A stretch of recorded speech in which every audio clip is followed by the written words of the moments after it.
Bueno, justo les contaba la motivación. Yo he estado trabajando en esto del niño y la variabilidad interanual y me pidieron un artículo de divulgación en una revista peruana y yo dije, ¿cómo lo hago? Así que hagamos una charla para tener por lo menos las figuras y después le colocamos el bla bla. Así que todo lo que escriba después lo paso en limpio y ese sería el artículo de divulgación. Pero hay cosas bien interesantes que espero que les sean de provecho para ustedes. Vamos a hablar de 3 niños sorprendentes. Bueno, y un poco acá está, casi podría ser el resumen final o las conclusiones. El famoso, lo que ocurrió, fíjense, estas son anomalías de temperatura. Los colores cálidos, por supuesto, indican anomalías cálidas, 2, 3 grados sobre la media. Entonces tuvimos que fue el verano del 2015, que fue medio fallido porque la verdad que no se ve un niño demasiado intenso.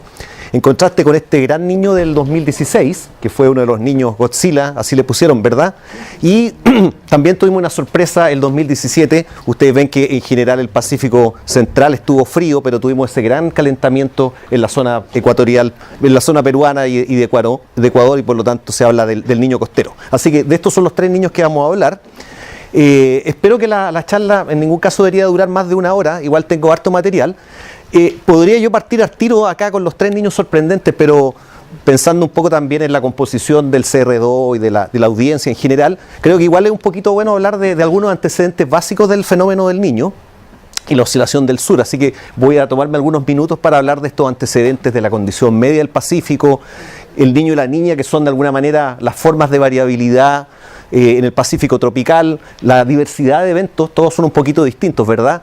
Los impactos, y dado que hay impactos fuertes, hay mucho interés en hacer predicciones que algunas veces son buenas y otras veces, como bien sabemos, no son tan buenas, pero ahí tenemos las predicciones. Y después voy a entrar realmente a hablar de los 3 niños sorprendentes que, como les adelantaba, es el niño fallido del 2014, el niño Godzilla del 2015-2016 y la sorpresa del 2017, exactamente hace un año atrás.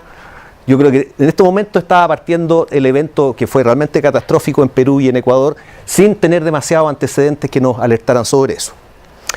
Entonces partamos con esta condición media. Este es un mapa que muestra nuevamente acá en colores la distribución promedio climatológica de la temperatura superficial del mar, acá en la cuenca del Pacífico. Y todos los días yo miro esta figura, créanme, todos los días la miro y digo, por suerte que no funciona el segundo principio de la termodinámica, porque eso dice que todo se homogeniza, ¿verdad? Y uno esperaría que a una misma latitud, recibiendo más o menos la misma cantidad de energía, tuviéramos efectivamente temperaturas muy parecidas entre la parte oriental y la parte occidental del Pacífico. Y en contraste, ustedes ven que realmente son muy distintos, hay una simetría muy notable. Esta es una condición media. Así que no deja de ser sorprendente que la condición media, en que uno esperaría que las cosas se mezclaran, ya la condición media es asimétrica. Así que las asimetrías pueden existir.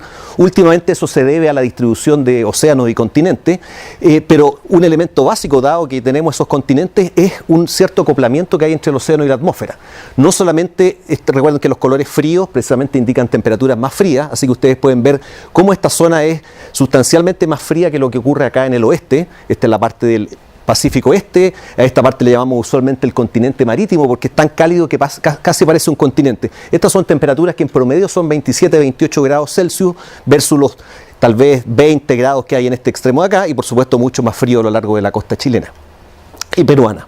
Bueno, no solamente esa es la distribución de temperaturas que ya es asimétrica, los vientos soplan, los alisios, ¿cierto? Como sabemos, soplan desde el este hacia el oeste y de alguna manera son responsables de la mantención de este contraste de temperatura porque los vientos al soplar inducen surgencia, levantamiento de aguas subsuperficiales que son frías, esas aguas se van calentando paulatinamente. Así que uno podría decir, son los vientos los que controlan la temperatura, pero también uno podría decir, es la temperatura la que controla los vientos, por supuesto que no directamente, temperaturas más frías implican altas presiones en este sector y bajas presiones, y por lo tanto también uno podría pensar es el campo de temperatura que controla el campo de presión superficial y eso controla los vientos. Así que el típico problema del huevo y la gallina, uno puede partir por cualquier parte, es un sistema efectivamente acoplado entre el océano y la atmósfera y también involucra una cosa que no es evidente acá, pero involucra de que la termoclina, la separación entre la capa superficial y la capa más profunda es mucho más somera en la parte oriental del Pacífico y es mucho más profunda acá. Acá uno tiene que ir como 200 metros o 150 metros para llegar al fondo de esta agua cálida, mientras que aquí, pese a que es más fría, en unos 50 metros uno encuentra ese brusco cambio de temperatura en profundidad. Acá hay otros elementos que después me voy a referir, pero acá está la corriente en chorro subtropical, bueno, nuestras altas presiones y el cinturón de los oestes. Esta zona es tan importante, ya lo vamos a ver, que por supuesto hay un monitoreo muy fuerte y que requiere muchos recursos. Hay una serie de boyas oceanográficas, hay barcos que están normalmente pasando por ahí, por supuesto que hay algunas islas y todas tienen sensores de temperatura, presión. Es tanto así que tenemos un sistema de observación, el Tao Tritón, y uno puede saber, a lo mejor si también sabemos cómo es la temperatura hoy día en Puerto Montt, ¿verdad? Pero sí también sabemos cómo es la temperatura perfectamente acá en el océano. Se han definido ciertas regiones, por ejemplo, esta región central del Pacífico se llama la región Niño 3.4 versus que esta parte más cerca acá de la costa peruana y ecuatoriana es la región Niño 1.2. Porque uno no puede estar mostrando a cada rato la temperatura, como este mapa de acá, que entre paréntesis es lo que ha ocurrido hace 2 días atrás, la semana terminando el 15 de enero. Así que normalmente nos referimos a estos dos índices, el Niño 1.2 y el Niño 3.4. Y así, por ejemplo, yo les muestro una serie de tiempo que muestra cómo evoluciona. Esta son anomalías, por eso es que está centrado en cero, ¿verdad? Las temperaturas son bastante superiores a 0 grados, pero ustedes ven acá cómo a través de los años, estos son valores mensuales de la región Niño 3.4, hay periodos que son relativamente fríos, que son los que llamamos periodos de la Niña, y hay periodos relativamente cálidos como estos de acá, que son los periodos del Niño. Así que el Niño y la Niña son las alteraciones o las alternancias normales, porque esta es una oscilación natural que ocurre acá en el Pacífico, y ustedes ven que de repente se pegan estas subidas muy grandes, las anomalías llegan a ser de hasta 2 grados. De hecho, hay ciertos criterios para definir un evento del Niño. Operacionalmente tiene que ser más de 3 meses, con una anomalía probablemente más allá de medio grado, pero cuando ocurre un evento largamente supera esos umbrales, generalmente tienen 12, 18 meses de duración y recurren cada 3 a 7 años, ¿cierto? Nunca recurren, si uno supiera exactamente cada cuánto van a recurrir, no habría mucha gracia. Es muy variable, pero no hay que esperar 50 años para tener un nuevo niño. De algunas veces pasan 3 años, otras veces pasan 7 años. ¿Cómo se ve, por ejemplo, el gran Niño del 97? Ustedes ven acá las temperaturas, los colores cálidos sobre 30 grados llegando a la costa de Sudamérica, normalmente estaban restringidos acá. De hecho, en términos de anomalía, ustedes ven esta mancha cálida, es casi igual la temperatura entre este punto y pero en términos de anomalía, acá ven las anomalías de 2-3 grados en el Pacífico ecuatorial, más hacia el lado de Sudamérica. Y lo contrario pasa durante esta condición de la Niña. Por ejemplo, acá está entre enero y marzo del 89, que corresponde a este punto de acá. Ustedes ven acá la temperatura completa y estas son las anomalías. Son bastante simétricos, por supuesto no son completamente simétricos, pero más o menos se parecen. Esta es como la imagen opuesta entre el Niño y la Niña en términos de anomalía de temperatura.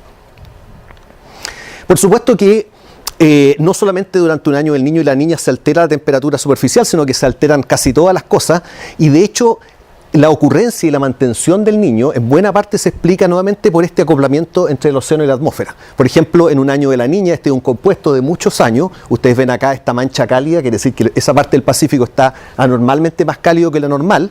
Los vientos que normalmente son desde América hacia Indonesia se han debilitado y de hecho hay anomalías del oeste en esta zona. La presión, que normalmente es más alta aquí y más baja en esta zona, la presión ha aumentado, ha caído acá en el dominio cercano a Sudamérica y por el contrario ha aumentado en la parte del continente oceánico, y también hay cambios de la región donde recibe más precipitación convectiva. Y nuevamente uno puede partir en cualquier parte de esta secuencia, uno podría decir lo que ocurre realmente es que la presión aumenta o disminuye, y efectivamente la presión al disminuir hace que los vientos alisios soplen menos, y eso a la vez altera la termoclina y altera los flujos superficiales, y finalmente uno termina con esta anomalía de temperatura. Pero también uno podría partir, nuevamente el problema del huevo y la gallina, porque uno podría decir es la temperatura la que domina, porque la temperatura altera el campo de presiones y eso altera el campo de viento. Así que uno puede subirse a cualquier parte, en cualquier momento de este ciclo, y por eso es que hablamos del mecanismo de retroalimentación de Viernes, que explica muy bien la mantención de los eventos, porque una vez que uno perturba, la condición nuevamente normal es que se suavizara, pero tiene que haber un mecanismo que mantiene esta señal, y es precisamente la señal de Viernes. No explica cómo uno entra o cómo uno sale de estos eventos, eso lo vamos a ver en un rato más. Bueno, un poco tratando de sintetizar lo que hemos visto hasta ahora, que de nuevo para muchos de ustedes es muy conocido, pero para otros podría ser más desconocido. Recuerden que habían 2 índices del Niño que habíamos definido, el Niño 3.4, acá en la parte central del Pacífico tropical, y el Niño 1.2. Entonces cada punto acá corresponde a un año, de hecho son solamente los promedios de verano. Y ustedes ven que en general hay veces en que todo el Pacífico por ejemplo, un punto por acá, está frío tanto el niño 3.4, la parte central, como la parte costera. Así que en general uno ve un cierto ordenamiento. Por el contrario, cuando estamos en esta parte de acá, que son los eventos del niño, se calienta tanto el océano, la parte central, como la parte costera. Así que esto es lo que uno le llamaría a los niños normales. Los colores, entre paréntesis acá, reflejan un índice de la oscilación del sur que da cuenta de precisamente las diferencias de presiones entre uno y otro lado del Pacífico. Así que los niños tienden a tener un índice negativo, lo cual quiere decir de que el anticiclón o la parte de las altas presiones cerca de Sudamérica está más debilitado y por el contrario las presiones en el continente marítimo están un poco más altas. Así que ustedes ven que los años del niño tienen oscilación negativa, o índice de oscilación del sur negativa. Los años por acá están los años de la niña, ¿cierto? En general dominan los colores rojos, que es la otra fase de esa oscilación. Esos son los niños normales, pero déjenme mostrarles acá que también cada evento es un poquito distinto. Acá está lo que yo le llamaría los monstruos, ¿verdad? Fíjense que acá realmente las temperaturas, por ejemplo, el año 98, en la zona costera llegó hasta casi una anomalía de 3 grados por encima de lo normal, y también en la zona oceánica, que es muy extensa, superó los 2 grados. Así que hay varios niños muy grandes acá. El siglo pasado tuvimos, y ese siempre lo comenta Patricio Aceituno en relación a la Guerra del Pacífico, ¿verdad? El 1878, y este siglo tuvimos el 82, 83, el 98 y uno de los niños que vamos a analizar en este seminario, el 2016. En este otro cuadrante, estos son unos niños especiales, porque fíjense que, y me refiero de inmediato al 2017, fíjense que el 2017 en este índice estuvo por encima de 0,5 grados, o sea, estuvo bastante cálido, pero de hecho, considerando el niño 3.4, que es la parte central, estuvo más bien neutro o un poquito más frío. Así que esto es lo que uno le llamaría a los niños costeros, cálido en el borde del Pacífico acá de Sudamérica, pero relativamente normal en la parte central. Y han habido otros eventos, como por ejemplo en 1925, que fue un evento importante que está muy bien documentado por colegas de Perú, Ken Takahashi y otros, pero el 2017 de alguna manera le gana porque tiene una anomalía aún más grande de acuerdo a estos índices. Por supuesto, estos índices sintetizan la realidad y uno siempre pierde un poquito de información con esto. Así que básicamente ahí hay 2 de los niños que les estaba mostrando. Ustedes dirán, pero habían 3. Bueno, precisamente el tercero no lo vemos porque pensamos que iba a ocurrir y no ocurrió. Antes de pasar a la presentación, todavía estamos en la parte de los antecedentes. Bueno, uno podría pensar el niño muy interesante, altera toda la temperatura acá, para alguien que vive en Galápagos o que quiera ir a veranear acá a la costa peruana o ecuatoriana, es súper importante, pero por supuesto el niño tiene consecuencias globales. Acá solamente he resumido las consecuencias en Sudamérica y van desde, por supuesto, cuando uno tiene un evento del niño, tener más calor y más lluvia en la costa peruana y ecuatoriana, a tener también anomalías de precipitación en el sudeste de Sudamérica, incluso, como vamos a ver, en regiones más remotas a través de lo que le llamamos teleconexiones atmosféricas, y esto solamente muestra Sudamérica, pero también hay en Norteamérica, en África, incluso en ciertos lugares de Europa. No voy a entrar en detalle, pero es para mostrarles de que efectivamente hay impactos globales. De hecho, esta todavía es más terrible porque esta combinación de que en un niño, en algunas regiones uno tenga calor y humedad, claramente implica brotes de malaria, dengue, cólera en estas regiones y cosas terribles como el Rift Valley Fever, que no sé lo que es, pero claramente que no me gustaría tenerlo en este lugar. Así que ven que este mapa es completamente global, así que tiene consecuencias globales, es el fenómeno más importante por lejos de variabilidad interanual y consistentemente hay mucho interés en predecirlo, ¿verdad? Y se han desarrollado tantos modelos que se llaman modelos dinámicos, parecido a nuestros modelos meteorológicos, pero en el océano o acoplados con la atmósfera, y también modelos estadísticos. Antes uno tenía un puro modelo y ahora tiene muchos modelos, así que la gente los sintetiza, y de hecho este es el pronóstico más o menos reciente y que muestra de que para el verano vamos a estar en una condición más bien de la niña y progresivamente deberíamos ir hacia normal el resto del año, aunque hay una serie de problemas, de barreras que hay que superar acá. No son muy certeros los pronósticos cuando uno pasa precisamente de este momento al invierno nuestro, por la famosa barrera de otoño para nosotros, el spring break para los gringos. Eso lo hace el IRI, hay muchos centros, y después están, digamos, nosotros los que retuiteamos esto, los que tomamos esta información y hacemos nuestros propios boletines, y algunas veces se le coloca información agregada de alto valor, pero más bien local, y esto es una lista completamente incompleta de información más bien local. El IMO tiene su boletín, la DMC todos los meses hace un seminario y analiza estas tendencias, etcétera. Bueno, ¿qué pasó? Y ahora sí entramos, ahora empieza el seminario, así que los que se hubieran saltado esta parte, pero ahora vamos a qué pasó en la última década. Entonces, concéntrense solamente en la curva azul, que es el niño 3.4, este va desde el 2008 al 2018, o sea, casi ahora, de hecho lo hice la semana pasada, así que casi alcanza a agarrar enero del 2018. Y en general, excepto acá el 2009, que tuvimos un mini niño, lo que pasa es que no duró demasiado, en general hemos tenido, fíjense en la curva azul, no hemos llegado a este umbral del niño, de los 0,5 grados, y por acá algo empezó a pasar, y bueno, pero acá se ve claramente el niño Godzilla, y acá se ve lo que les voy a explicar en un momento más con este niño costero. También se muestra en este gráfico las predicciones que se hicieron con 6 meses de anticipación. Entonces, bueno, cuando estábamos, ya lo voy a explicar, cuando estábamos a mediados del 2014, este era el pronóstico. Se pronosticaba un niño más o menos intenso y que ustedes ven que no se verificó bien, ese es el valor promedio del pronóstico y anduvimos por debajo. Así que ese fue un pronóstico fallido, nos tratamos de convencer de que íbamos a tener un gran niño y no pasó nada. Ahora, un año después, ahí sí que el pronóstico anduvo muy bien, porque ese era el pronóstico y el niño efectivamente, este índice se pegó una gran subida y también se la pegó el niño costero, digamos la señal costera, que es la curva naranja en este caso.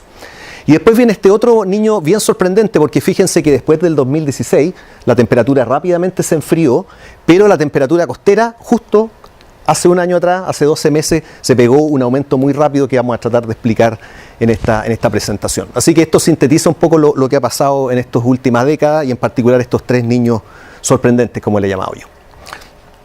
Partamos con el 2014, un elemento más de información. Para los que no hicieron el curso con el profesor Rutland, que no saben cómo se inicia el niño, el mecanismo de Viernes explica muy bien la mantención de los eventos del niño, ¿cierto? Pero no nos dice cómo parten. Y esto es un poco técnico, pero básicamente no sabemos cómo parten los niños y eso hace que sea difícil predecirlo, pero todo apunta a una cosa que en inglés es Westerly Wind Burst, son soplos, normalmente acá, imagínense que este es el plano ecuatorial, acá está Sudamérica, Indonesia, normalmente uno tiene alisios que son del este, pero de vez en cuando, porque está la oscilación, la MJO, o porque hay alguna tormenta acá en alguna parte, se produce un pulso importante de viento del oeste, que lo he dibujado con esta flecha acá.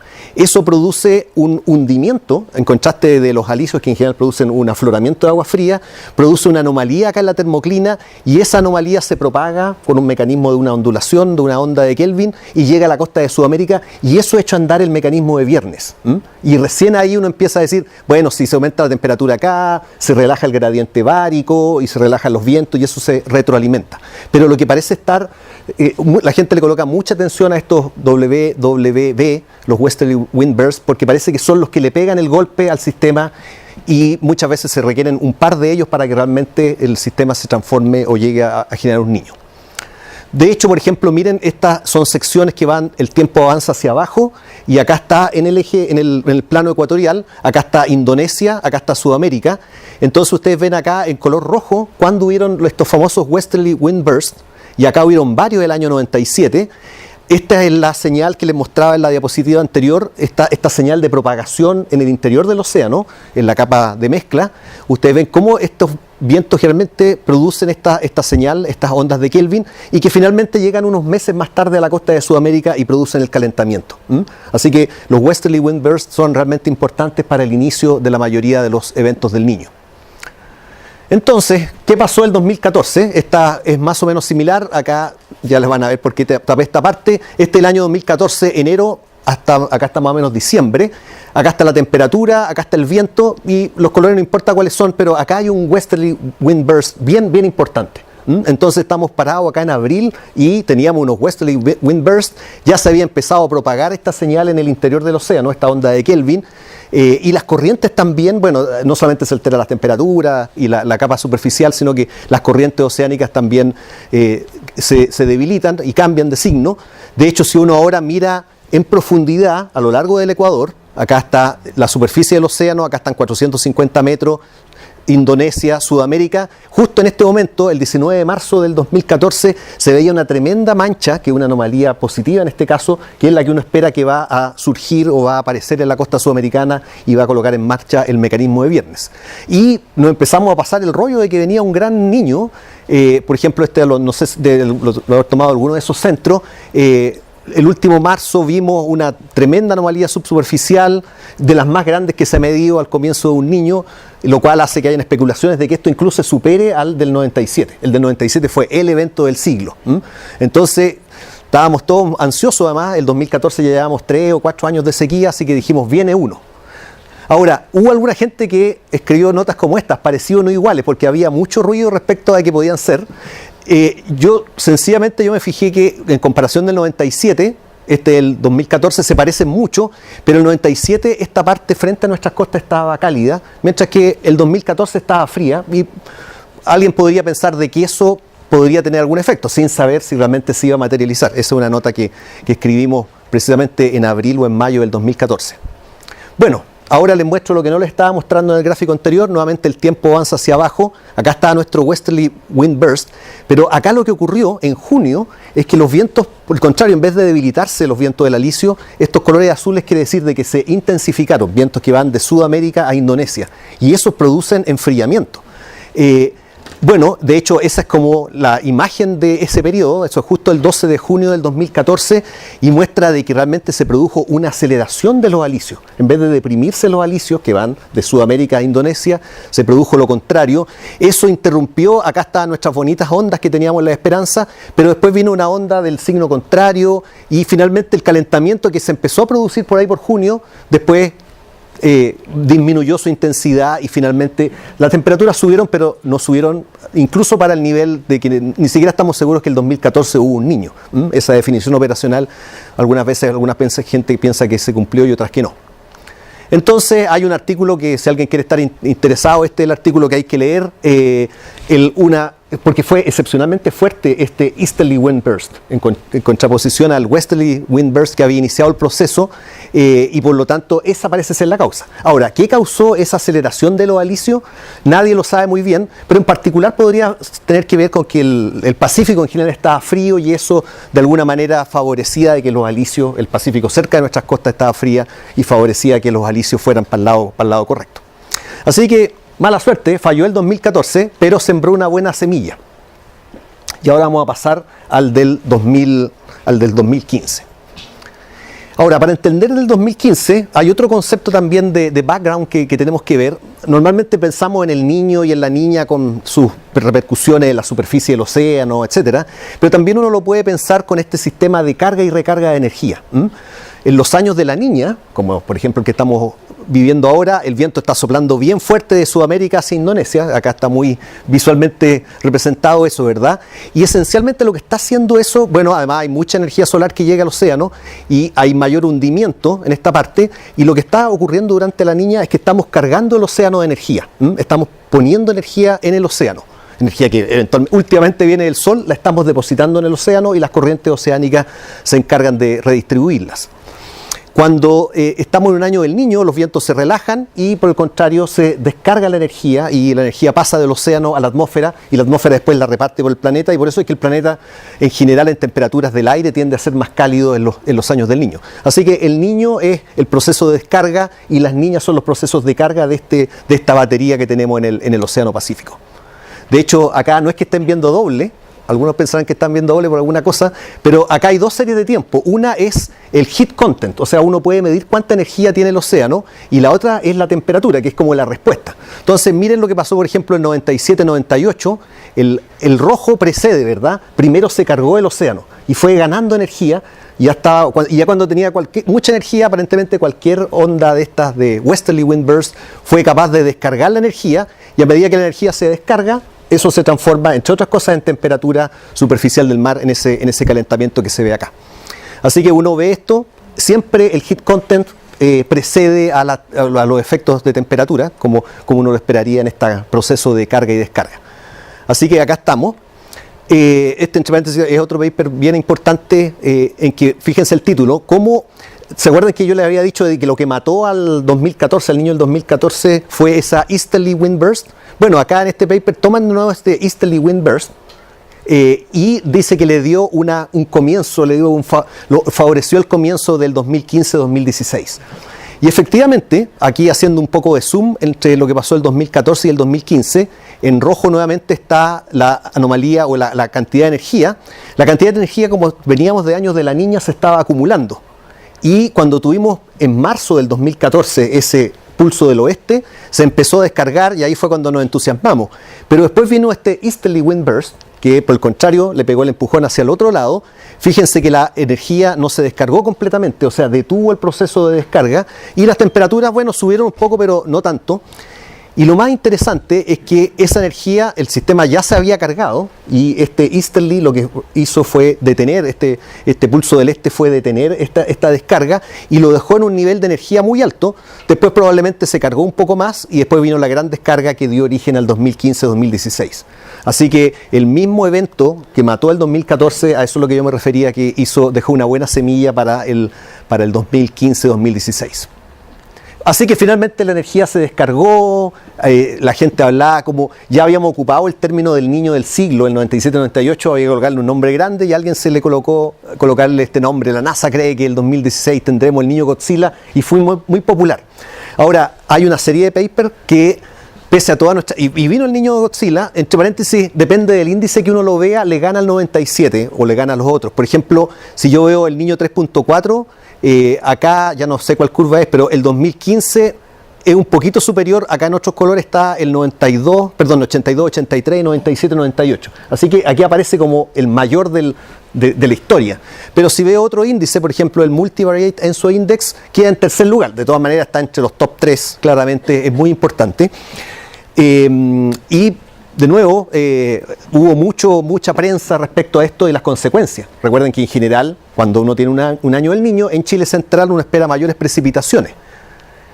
Entonces, ¿qué pasó el año 2015? Estas son las anomalías pluviométricas. Veníamos de esta mega sequía, ¿cierto? Ya le hemos puesto este nombre, 2010, 12 hasta el 2014. Fíjense que acá los colores significan anomalías negativas, en el caso de los colores naranjo, y exceso pluviométrico son las azules. Así que pese a que llegó el niño 2015, primero que nada llegó un poco tarde, porque no creció tanto en junio, julio, agosto, que es nuestra época de lluvia en Chile central. Y incluso aunque hubiera llegado en el momento correcto, justo apareció un artículo que dice, el título no lo tengo acá, pero es algo así como ¿por qué el niño del 2015 no alivió la sequía? En California también tenían el mismo fenómeno, una sequía prolongada. Así que pese a que fue un niño muy grande, y pese a que se ve muy parecido, por ejemplo, al año 97, pequeñas diferencias y también un poco de ruido hacen de que este año no fue Godzilla en términos de repercusiones en inundaciones en California o en inundaciones en Chile. De hecho, Chile central ese año continuó la mega sequía, como ustedes ven acá, por lo menos en la parte central de Chile. Pero uno, claro, tiene la visión santiagocéntrica de lo que pasa acá, pero por supuesto el niño, su máxima expresión la tuvo más bien en los meses de enero o diciembre del 2015, enero del 2016, febrero del 2016. Y cuando tenemos un fenómeno del niño que normalmente alcanza su máxima amplitud en los meses de diciembre, enero, febrero, tiene consecuencias ya no en Chile central, porque ya pasó la temporada de lluvia, ¿cierto? Pero sí tiene consecuencias en la zona sur del país. Esto es justamente enero, febrero, marzo del 2016. Acá ustedes ven el niño en pleno apogeo con estas anomalías cálidas. Lo más importante es que estas altas presiones, anomalías de presión que normalmente están situadas un poco más al sur en los meses de invierno, en los meses de verano están situadas justo sobre la zona de la Patagonia. Y eso a la vez también por sí disminuye la cantidad de precipitación. Acá en el norte uno tiene anomalías de viento del este, lo cual también disminuye las precipitaciones. Y de hecho, como ustedes ven, estas son anomalías de precipitación, son productos globales, muestran cómo fue seco, y eso normalmente ocurre en los años del niño. Los años del niño tienden a ser secos en la parte sur de Chile, en la Patagonia, y por el contrario los años de la niña tienden a ser más lluviosos en la parte sur de Chile. También tiene consecuencias en otros lados. Ahora, no fue menor, dado que fue un evento tan grande. Acá sí que se notó la repercusión. Estos son mapas que muestran las anomalías de precipitación entre, ya no me acuerdo en qué meses, probablemente enero, febrero, marzo, en muchas estaciones acá del sur de Chile. Son anomalías del orden del 90%. Perdona Pepe, pero cuando me dicen que en La Serena hay 90% de precipitación, es una lluvia, ¿verdad? Es una tormenta. En Coyhaique, bueno, no sé si Coyhaique también tiene un clima más semiárido, pero acá en Chiloé tener 80% de déficit es mucha menos agua, son muchas menos tormentas. Y acá también están los caudales, por supuesto. Estas son la serie de tiempo, no se ven muy bien, pero fue récord. Fue definitivamente del más seco que hemos tenido, los veranos más secos que hemos tenido en la historia de la Patagonia. Agosto del 2016, acá está el verano, ese es el rango normal del río Puelo o algo así, y ustedes ven como siempre estuvo muy por debajo, así que hubo muy poca agua, llovió muy poco, hubo muy poca agua en los ríos, hubo mucha radiación solar y hubieron muchos episodios de contaminación. Esto no solamente fue en marzo o entre enero y marzo, sino que continuó abril y mayo, y fue, recuerden, el 2016, Coyhaique era la ciudad más contaminada de las Américas, si no del mundo. Ahora, estos otros cambios de precipitación y radiación y menos agua dulce llegando a los fiordos y a estos sistemas de bahía tuvo implicancia en que hubieron incendios forestales, pero lo más importante tal vez fue que hubo un florecimiento de algas nocivas, lo que llamamos marea roja, que fue el peor que ha habido también en la Patagonia desde que tenemos registro. Y bueno, ustedes recuerdan toda esta controversia, si fueron los salmoneros, etcétera. Acabamos de terminar un paper con colegas de la Universidad Austral y de la Universidad de Concepción, en que damos cuenta de algunos resultados de ese evento de marea roja, cómo las condiciones hidroclimáticas forzaron el peor harmful algal bloom, es el florecimiento de algas nocivas en el verano del 2016. Y esencialmente lo que parece ocurrir es que al haber tenido estas alteraciones globales, en particular el Niño, tuvimos menos precipitación, sequía, vientos del sur y mucha radiación solar. La sequía, menos agua llegando a las bahías y a los fiordos, hace de que la estratificación cambió. Cuando uno tiene mucha agua dulce, le cuesta al agua profunda llegar realmente hasta la superficie.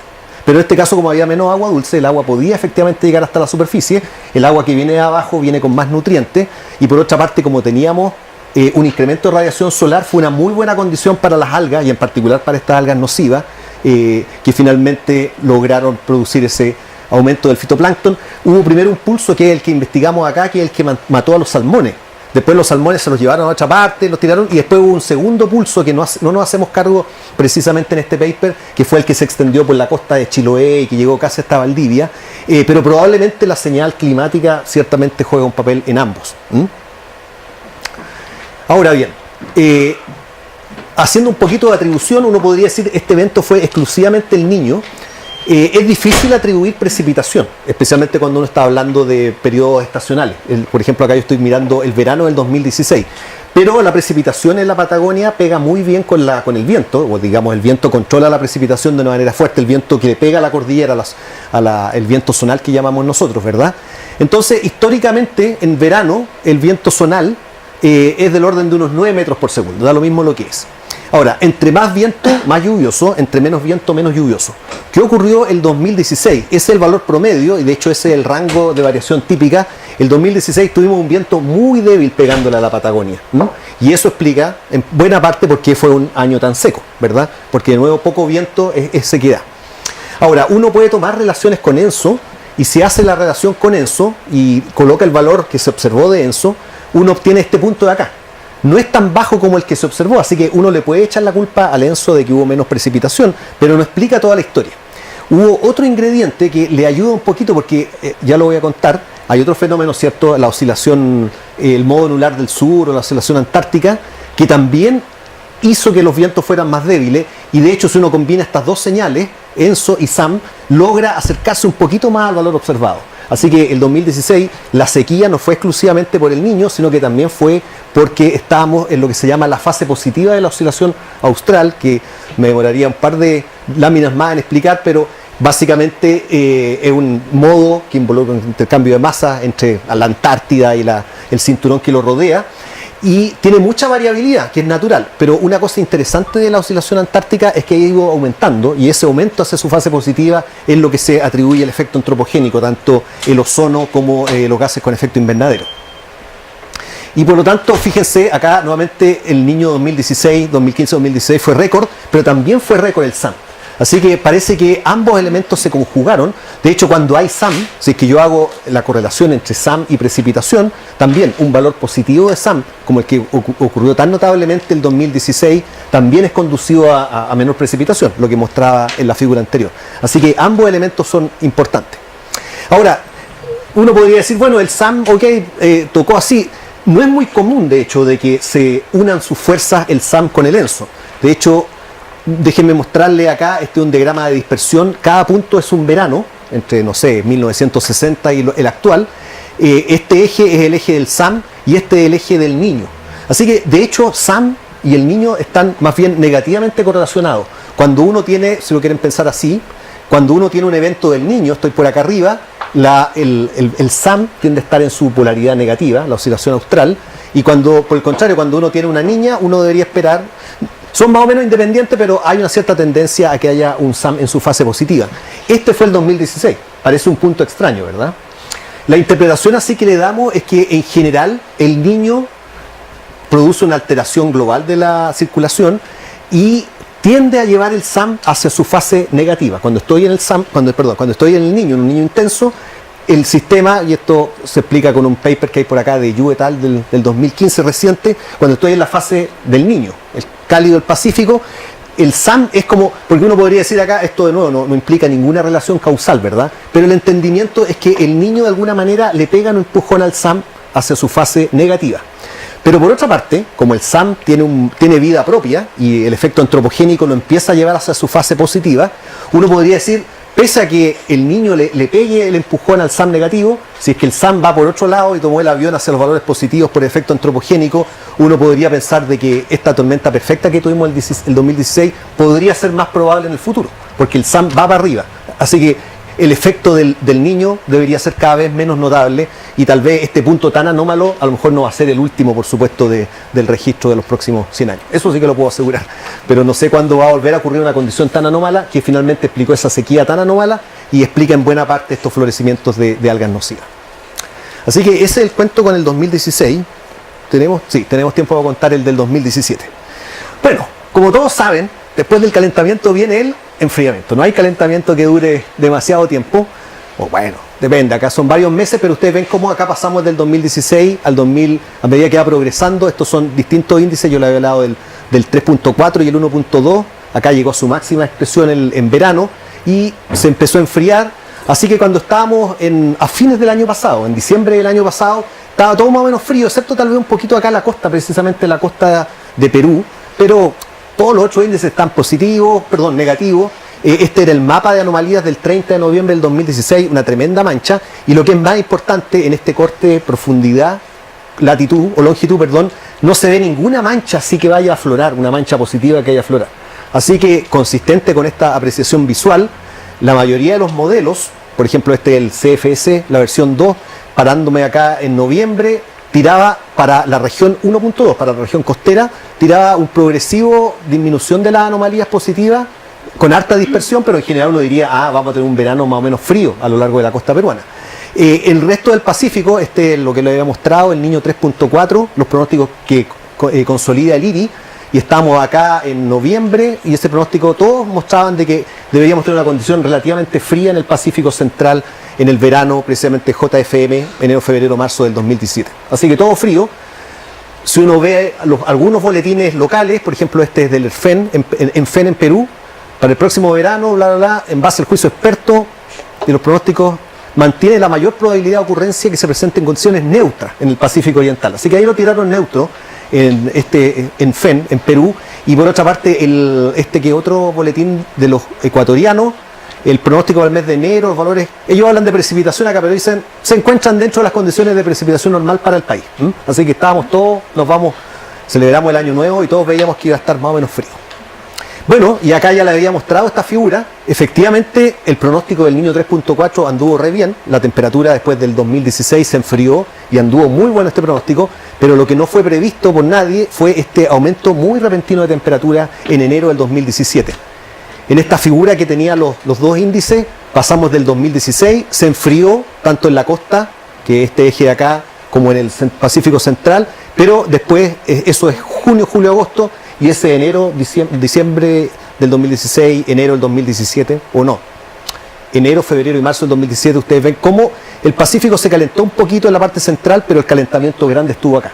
Y esto no le hace mucha... de nuevo, sintetiza las cosas porque realmente el calentamiento ocurrió un poquito más al sur. Esta es una figura mucho mejor, gentileza de Ken Takahashi del IGP, un análisis que hace el IGP a lo largo de la costa peruana con datos locales, y uno ve efectivamente, estas no son anomalías, son temperaturas. Fíjense cómo en enero del 2017 la costa pasó de tener temperaturas de 20, 21 grados, en unas pocas semanas a tener 29, 28 grados. Así que estamos hablando de un calentamiento, a diferencia de lo que mostraba acá, de medio grado o un grado, de varios grados a lo largo de la costa peruana. Y si yo calculo la velocidad de propagación, es casi infinito. Es muy rápido esa propagación que hubo en este evento. Bueno, acá les muestro en un punto acá frente a la costa peruana cómo evolucionó la temperatura. En general, desde el año 2016, esto acá está enero del 2017, nunca se recuperaron realmente las temperaturas en las costas peruanas. Siempre se mantuvieron un poquito por encima de lo normal. Pero después, justamente acá en enero, y acá ya estamos viendo datos diarios, así que uno puede ver lo que ocurrió. De hecho, casi se había normalizado y tuvimos un primer pulso de aumento de temperatura muy, muy marcado, que lo llevó, esta línea de acá son 28 o 29 grados, que es el umbral supuestamente para que la convección se gatille en forma más o menos natural sobre el océano. Y después hubo un segundo pulso, el W2, y después viene un tercer pulso. Así que hubo una serie de pulsos del orden de una semana en que la temperatura subió varios grados, 2 o 3 grados. Y lo más importante, claro, porque uno también uno podría decir, acá hay otro pulso, pero fíjense que esas son las anomalías, hay que superponerle, acá está el ciclo anual. Lo que hace en esta anomalía, se calentó en el momento más caliente y eso llevó a la temperatura a niveles muy altos, en particular a niveles que hacen viable la convección. Y bueno, acá está el caudal del río Piura, acá en la parte norte del Perú, y ustedes ven justo consistente con este primer calentamiento como el río, que normalmente tiene una pequeña, es la climatología, pero bueno, obviamente esos años tuvimos valores del orden de 10 veces sobre lo normal, por supuesto porque había mucha lluvia. Cuando uno hace el acumulado, esta es la estación San Miguel que está por acá también, normalmente ustedes conocen la costa peruana, es casi desértica o semidesértica, casi cero la mayoría de los años, excepto el 83, el 98 y el 2017, así que comparable con esos eventos. Y este es un mapa, un análisis producido precisamente por nuestros colegas ahí del CENAMI, que muestran cómo toda la costa peruana, acá no está Ecuador, pero también tuvo precipitaciones muy, muy intensas, fue muy, muy dramático. Y duró no solamente enero, sino que estas lluvias se extendieron al menos hasta el mes de abril. Yo tuve la oportunidad de viajar a un congreso acá en Arequipa, en marzo, y claro, si bien es cierto estaba lejos de la zona norte, también ustedes ven cómo todo el sistema reaccionó casi hasta el sur de Perú, subiendo un poquito acá por las sierras. Lamentablemente para ellos lluvias no son una buena noticia, ¿cierto? En un clima semiárido, realmente sí, estas lluvias son lluvias convectivas. Esta es una bonita figura ahí que muestra una secuencia de tormentas en un día particular, el 3 de marzo, ya bien avanzado este periodo, una foto de la NASA, y ustedes se deben acordar, hace un año atrás empezamos a recibir esas terribles imágenes de las huaicas en Perú, con esos tremendos deslizamientos de tierra, al menos 200 fallecidos, 3,1 billones de dólares en daño, eso no sé cuánto es, pero es como un 5% del PIB de Brasil, o sea, es mucho, mucho dinero, realmente tuvo efectos muy catastróficos, fundamentalmente en Perú, en Ecuador, esos son los países que fueron claramente más afectados. Uno se pregunta, ¿de dónde salió este niño? Entonces, acá es donde viene la parte más especulativa y con eso ya vamos a terminar. Acá nuevamente reproduzco esta serie de tiempo de las temperaturas de la costa del Perú con estos calentamientos. Y esta es la serie de vientos a lo largo de la costa peruana, que tiene su ciclo anual y tiene bastantes alteraciones. Ahora, fíjense ustedes, bueno, en azul está cuando el viento es favorable a la surgencia, cuando está soplando, llamémoslo de sur a norte. Sí, está un poquito inclinado, pero de sur a norte. Así que en general la surgencia estuvo más o menos activa, pero acá hubo un gran periodo en que se interrumpió la surgencia costera y que coincidió justo, acá ustedes ven el W1. Ahora, cuando uno ve la relación entre viento y temperatura, siempre aparece el problema estos del huevo y la gallina, porque también, si es que yo les doy el argumento de que la temperatura cambió, eso eventualmente debilita los vientos. Sin embargo, después de mirar con mucha detención y mirarlo una y otra vez, acá uno llega al convencimiento de que es el debilitamiento de los vientos el que precedió a la señal de temperatura. Así que acá yo aposté porque fue el viento, la señal del viento. Debilito el viento, eso tiene muchas consecuencias, ¿cierto? Disminuyo la surgencia, cambio las tasas de flujo superficiales. Ese fue un año particularmente con poco viento, acá casi no se ve, pero el 2017 fue un año en que, si uno toma este promedio, en general hay todos los años, algunos años son más ventosos, otros años son menos ventosos, claramente estuvo entre los con poco viento del sur a lo largo de la costa peruana. Y hubieron muchos días en que casi no hubo surgencia. Acá está suavizado esta serie de viento. Hay días en que el viento era viento del norte, ahí en la zona de Pisco, incluso más al norte, lo cual era claramente favorable no a la surgencia, sino que, por el contrario, al hundimiento y el aumento de temperatura. Entonces, como les decía, bueno, no solamente en el tiempo coinciden. Los vientos, el debilitamiento de los vientos favorables a la surgencia producen calentamiento en el tiempo. Acá ustedes ven esta es la zona que se calentó, estas son anomalías, de hecho es la diferencia de temperatura entre fines de enero y el comienzo de enero. Y esta fue la zona que se calentó varios grados en un par de semanas, y esa es precisamente la zona donde, por otro lado, estas son las anomalías de viento, muestran cómo el viento está muy debilitado en esta zona. Así que hay una correspondencia temporal y espacial entre el viento y la temperatura. Así que yo creo que está bastante... Yo estoy bien convencido de que el viento costero alteró la temperatura. Ahora la pregunta es, ¿qué alteró el viento costero, verdad? Incluso hicimos un pequeño análisis termodinámico y efectivamente si uno disminuye el viento, por tanto cambios de la surgencia como cambios de calor latente, uno explica una buena parte de este calentamiento por el debilitamiento de los vientos paralelos a la costa peruana.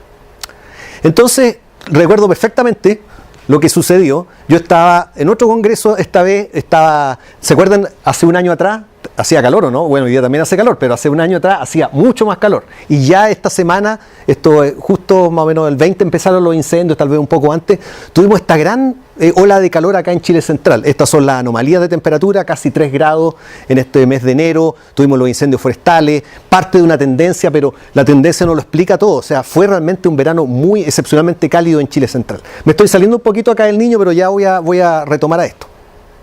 Entonces yo estaba allá y todos me decían, oye, tanto calor que hace acá. Yo decía, oye, tanto frío que hace por acá, lástima por ustedes, pero ya vamos a volver. Ahora, la típica explicación que uno de repente escucha es que hace calor porque hay una masa de aire cálido, y esa es una buena explicación, pero como que es media circular la explicación, ¿verdad? Entonces empezamos a mirar, me acuerdo con Roberto y con Juan Pablo, algunos campos de presión, y en este caso es la anomalía de geopotencial en 200 hectopascales, y uno veía esta cosa, en que efectivamente esta es una anomalía anticiclónica en 200 hectopascales, que da cuenta de que efectivamente la columna está más cálida. Ahora, esa anomalía parece asociada a lo que le llamamos un tren de onda, que parte acá en Australia. De hecho, los colores corresponden a anomalías de precipitación esencialmente. Este fue un invierno, o un verano más bien dicho, perdón, muy lluvioso en Australia, y uno podría, y todo esto está en el terreno especulativo, uno podría decir, cuando yo coloco mucha convección acá, soy capaz de gatillar un tren de una onda de Rossby que finalmente va a llegar acá a Chile Central.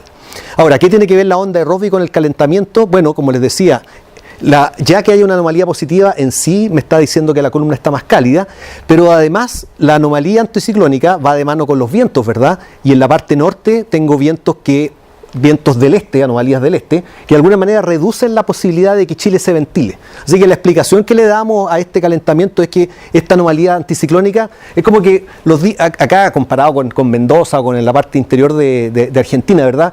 Uno dice hace mucho calor, pero no es tan caluroso como al otro lado. ¿Por qué? Porque nosotros tenemos una ventilación que viene del Pacífico. Ahora, si yo suprimo los vientos del oeste, como es lo que está ocurriendo en esta condición, dejo que ese ventilador funcione y por lo tanto hago que nuestra condición sea más seca. Además tengo mucha radiación porque la condición anticiclónica favorece la subsidencia y elimina las nubes, así que por aquí va la explicación de estas olas de calor que también Martín Jacks ha visto ahí en Concepción y otros colegas. Así que esta fue también una mini nota que escribimos diciendo: la ola de calor tiene que ver con esta anomalía anticiclónica, y eso tiene que ver a través de un tren de ondas de Rossby, eventualmente gatillado acá desde Australia venía la señal. Ahora, como les decía, una anomalía anticiclónica va de la mano con cambios de viento, y de hecho este es un perfil de viento. Acá está 60 grados sur, acá está 20 grados norte, y ustedes ven cómo en esta semana de enero los vientos se debilitaron. Normalmente tenemos viento del oeste, viniendo del Pacífico hacia el continente, pero los colores azules acá quiere decir que se debilitaron mucho esos vientos. Casi no había viento del oeste, casi estaba cruzando viento desde Argentina hacia Chile en esas semanas. Probablemente en algún día ocurrió efectivamente así. Así que eso era lo que comentábamos respecto a la ola de calor. Y la cosa siguió así hasta que también hoy día no pudo venir Patricio, pero le tengo que agradecer. Yo estaba empezando a hacer el curso de clima de Sudamérica, que algunos de ustedes van a tener que tomar en algún momento. Y me decía, pero esto de la ola de calor y el niño costero tienen que tener alguna relación. Y justo estábamos viendo con mis alumnos de este curso de clima de Sudamérica, por qué en general, y volviendo a las condiciones de medias, por qué el clima a lo largo de Perú y Ecuador es tan frío. Y esto se ve muy complicado, y es complicado. Hay muchas razones por las cuales la costa peruana tiene esta simetría y es tan frío, pero una de ellas tiene que ver con lo que se llama la interacción entre el flujo zonal y la cordillera de los Andes. Hay varios papers que lo revelan esto. En particular me gusta esta figura de uno de los papers de Ken, en que lo que dice, mire, esencialmente usted en condición normal, en una condición normal uno tiene un viento del oeste, parte de ese viento del oeste en la parte subtropical, los 30 grados, 25 grados sur, parte bloqueado y produce subsidencia, y esa subsidencia finalmente por este mecanismo de enfriamiento por evaporación enfría, valga la redundancia, la costa del Pacífico. Así que un elemento importante del enfriamiento de la costa es el viento del oeste. Y por lo tanto, si no hay viento del oeste, uno podría especular, tal vez ese fue el mecanismo que le dio el empujón al calentamiento de enero. Bueno, ¿será posible? Entonces, esta es una figura que vuelvo a repetir acá están los calentones de enero, febrero y marzo. Acá está nuestro viento costero y acá está la serie de tiempo que muestra el viento oeste pegándole a la cordillera de los Andes en 27 grados sur. En general, en la zona alta de la atmósfera predomina el viento del oeste, en la zona baja el viento del este, porque están los alisios. Pero fíjense acá en el W1, que coincidió con este tren de ondas de Rossby, toda la columna tenía vientos del este y coincide muy bien con este debilitamiento de los vientos costeros y el calentamiento. Y lo mismo ocurre en las otras tres ocasiones. Así que eso es bien especulativo, pero lo suficientemente dibujado de una manera suficientemente bonita como para que alguien lo crea, y por lo tanto uno podría decir de que la onda de Rossby alteró al viento zonal, pegándole a la cordillera, debilitó mucho el viento zonal, eso debilitó el viento costero y eso produjo el calentamiento. Al menos en el tiempo y en el espacio coinciden, y como les decía, fue suficientemente convincente como para que aceptaran una breve nota describiendo este mecanismo posible en el 2017. Bueno, ahí hemos llegado al final de la presentación. Esto es como para discusión nomás, pero yo creo que lo interesante es que después de medio siglo más de investigación del ENSO y que creemos que lo podemos pronosticar, sigue dando sorpresa, y digo afortunadamente porque si no la vida sería muy fome. En tiempos en que, de nuevo, todo parece ser cambio climático, no solamente de cambio climático vive el hombre y la mujer o el climatólogo. De repente estamos obsesionados con el cambio climático, pero hay mucho más allá de eso. Y lo otro, bueno, todo este trabajo que fue favorecido por las interacciones con muchos de ustedes es mirar, unir puntos, especular. Lo que falta en este trabajo, para que se transforme de una nota a un paper un poquito más serio, es verificar. Se pueden hacer ejercicios de modelación, así que hay muchas cosas que podemos hacer.